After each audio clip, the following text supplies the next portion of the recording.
years ago, I remember sneaking out of my friend's house at night to really do nothing but walk around the neighborhood and hide from car headlights. We were young and bored. There was a homeless camp that was down in some woods off the railroad tracks not too far from his house. We had seen the trail and knew what was back there. One of the homeless guys that lived there was actually an old friend of my buddy's dad, and he had stopped over a few times and my friend's dad let him shower there and everything. He could have worked if he wanted, but legit told us he just liked living off the grid. We were a bit nervous at first, thinking, what if we get there and his dad's friend isn't there, so we were sneaking up on it. It was a longer walk than we thought. We got kind of close and saw there was a fire going, lighting up the woods a bit. We start sneaking closer, but the trail seemed to continue straight, while the camp set off the trail to the left. We got IDK maybe 100 feet from the camp, and we looked down the trail and saw a faint silhouette of what we thought was a person. The silhouette looked like it was coming from deeper in the woods towards the camp. We froze and ducked slightly to the side of the trail. I told my friend that I didn't like it, and we should just sneak the hell out. He said he had the same feeling. As I said, the fire at the camp was just enough to light the area well enough to see. We end up slowly creeping slightly off the trail back to the railroad tracks. We get probably 30 to 40 or so feet, and I told him I would rather just hit the trail and just slowly walk back, because the bushes and trees and everything were hard to navigate, and I would rather be able to see something coming so we could book it out. We played football and were both pretty fast. We slide out of the brush and see the silhouette has gotten closer, however moving further from the fire. The light was dimmer, but we could still make out someone or something was standing there moving closer. My first thought was that maybe they saw us duck into the bushes and were coming to check, but it just felt off. My friend and I looked at each other and both mutually and silently decided to pick up the pace. Almost on key, we both looked back and the silhouette was now booking it towards us, absolutely silent. No noise, just fast movement. We hightail it as fast as we can. Thankfully, the trail was wide, so we weren't bumping into each other or anything.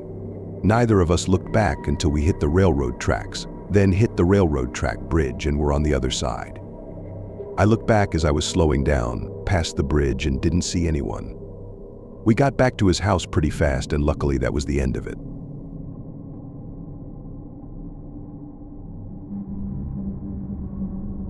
I lived in Mesa, Arizona when I was 10 years old. We lived in a rough area, but I was just a kid completely ignorant to the dangers of the world.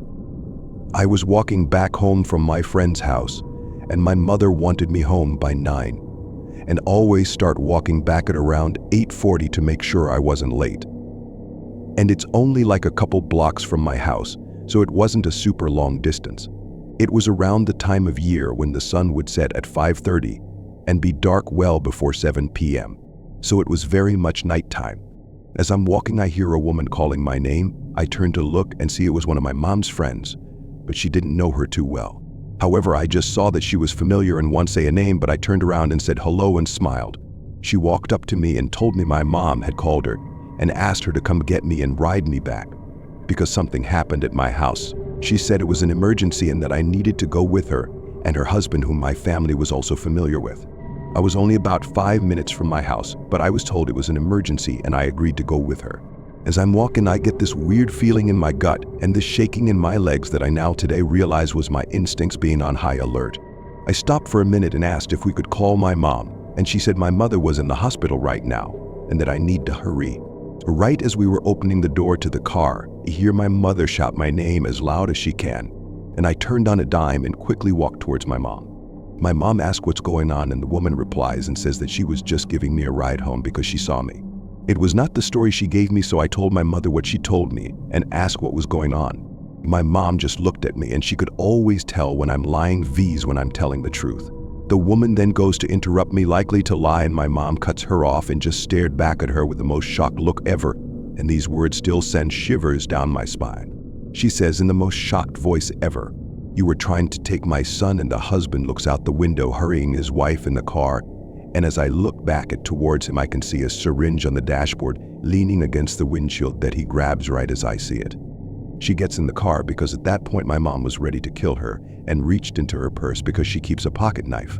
But they drove away, and right after they did, my mom looked at me and just burst into tears, saying, "I'm almost lost you." My mom knew full well what was happening, and I was still too shaken to even say anything and just hugged her back. We went home. I was still in denial, and to cope, I would convince myself that maybe I wasn't in any danger. My family often never kept in contact with any of them, but my stepdad at the time submitted a tip to the police of the incident. When they caught up with him about 3 months later, we had found out that he was arrested for having CP on his computer and found restraints in his closet as well as some containers of propofol. They found pictures of me from my mom's Facebook downloaded on his computer as well, leading them to believe that I was actually being watched for a good bit. I never liked talking about it because to this day, if I hadn't stopped for those 10 seconds to ask the woman to call my mom, I don't know where it'd be or if it'd even be alive right now making this comment. And while it may seem like something that would have easily been forgotten, it was never the case for me. I haven't even told my closest friends this story, but I might sometime soon. I asked my mom what happened that night, why she came looking for me. She described the same feeling I remembered feeling moments before I was almost abducted, just a lot sooner than I did, and just had the instinct that I was in danger. I'm not usually a lucky person, it seems the odds are always against me, but I always remember how lucky I was that night, that my mom decided to listen to her instincts when I didn't. I've never ignored my instincts since, and every night after that, when I finally did decide to leave my house, my mom would walk with me all the way up until I turned 13 to come back to live with my dad. And that to date is the scariest thing I think I've ever experienced. It's some you only hear of on the news and nobody ever assumed it will happen to them, but my life was a mere 20 seconds from being completely different.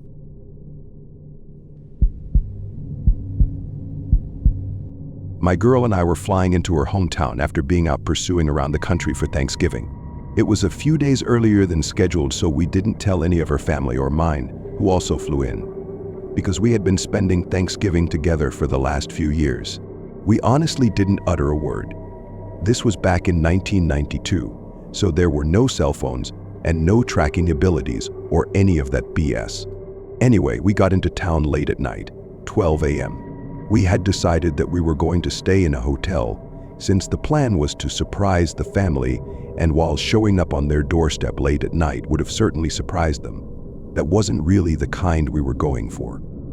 We get into our room, it's got a kitchenette, a couch, a TV, a king bed. It all around probably one of the nicer places we've stayed in. I pass out immediately. She takes a shower. From what she's told me, she lays in bed, unable to sleep until about 2 a.m. For context, we were in an extended stay hotel with a door that led right out into the parking lot. There was a sliding glass door to the left of the bed. Straight ahead was the couch, the door, a desk, and a smaller window. Two blinds were shut on the sliding glass door, but on the smaller window, I guess they were open a crack, but when she realized she was so tired, she didn't care all that much. Our room was completely dark, so it wasn't really like anybody could see in any way kind of mentality. As she turns over to go to sleep at 2 a.m., through the slightly open blinds at the smaller window, she sees a flash like a camera flash. But because the parking lot is 50 steps away, she just simply assumes that it's a street light and doesn't think anything of it and falls asleep. 5 a.m. rolls around and I'm woken up to loud knocking on the sliding glass door. She wakes up only a few seconds after I do and is just as confused and disoriented as I am. Continuous, persistent knocking. I had half a mind to just assume that it was some drunkard who had come back from a night out and made a wrong turn somewhere while trying to get back to his room, but was sure he was where he was supposed to be. Knocking stops briefly, then starts on the front door. I want to further emphasize how this knocking was.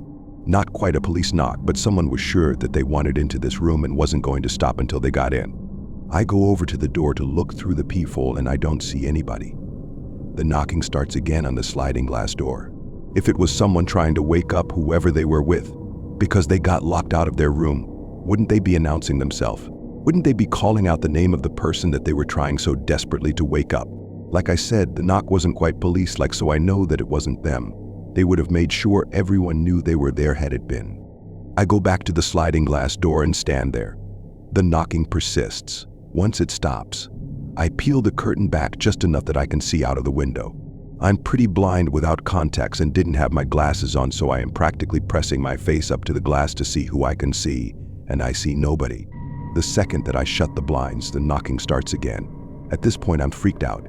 I was trying to keep my composure as to not make my girl unsettled, but we're both already past that point.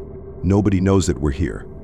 Nobody that would want to pull a prank on us, none of our family, our friends, nobody. The only person that knows we're here was the older man who checked us in. And why the hell would he care where we are? I'm borderline a little worried for our safety. If whoever was out there managed to get in and had cruel intentions upon entering, I'm a small guy.